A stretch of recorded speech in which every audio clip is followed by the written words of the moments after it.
Este tornillo se llama piggyback.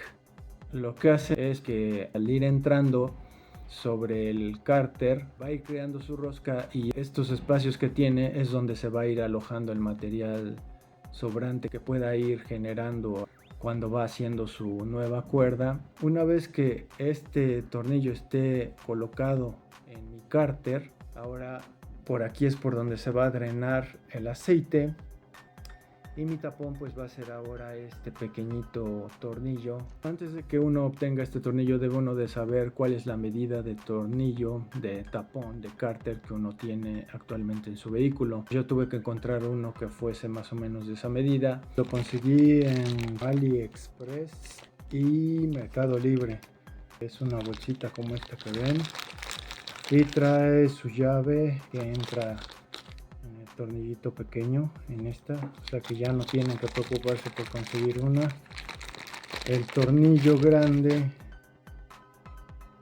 que va al cárter trae ya aquí su sello y unos sellos adicionales. Vienen dos, y también el tornillo pequeño tiene estas arandelas. Trae 4 de estas. No es caro y es una pieza que te puede dar una solución inmediata y permanente. La cuestión aquí es meter el tornillo lo más recto posible que se pueda en el orificio original. Ahí lo meto al tope y ya me está creando un poco de presión, entonces va entrando y va creando su propia cuerda. Hay que meterla, sacarla para que vaya creando una cuerda nueva. Esta vez ya se fue. No lo debo apretar más, aquí ya va para afuera. De nuevo para limpiarlo. Lo que ahora voy a hacer es tratar de limpiar lo más que pueda el orificio.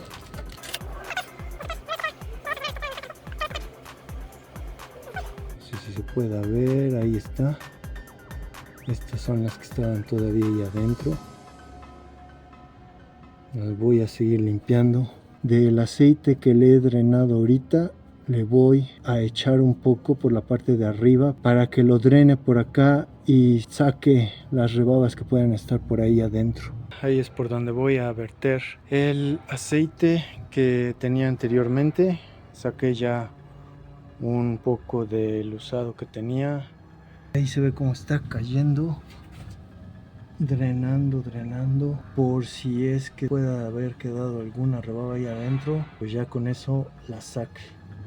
Voy a hacer este procedimiento unas 3 veces para reutilizar el mismo aceite y que no pasen las esquirlas hacia el motor. Hay que colar ese aceite. Este nuevo tornillo le estoy poniendo un poco de teflón para que así pues quede mejor sellado. Lo estoy enrollando en sentido de las manecillas del reloj para que así cuando yo lo atornille sobre la nueva rosca se va enroscando más. Instalarlo.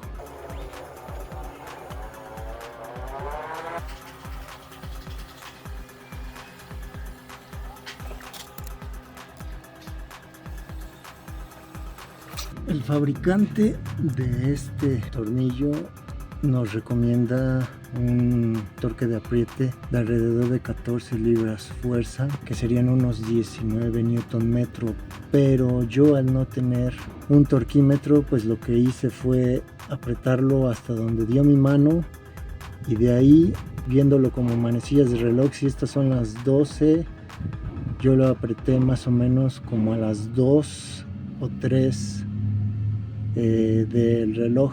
Así es otra forma de que quede también bien. Y ahora sí pongo el tornillito más pequeñito.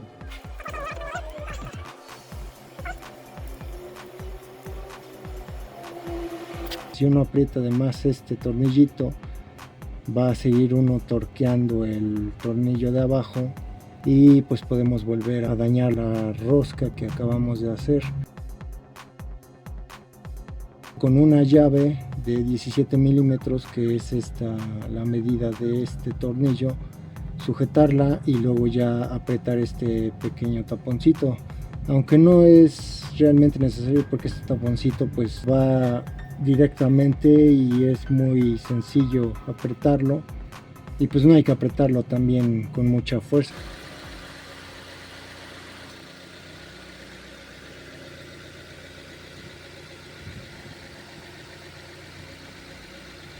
Como se pudo ver, esa solución que he aplicado pues ha quedado muy bien, no se tuvo que reemplazar el cárter. Con ese tornillo piggyback, mi nuevo orificio de drenado del cárter, y ya quedó.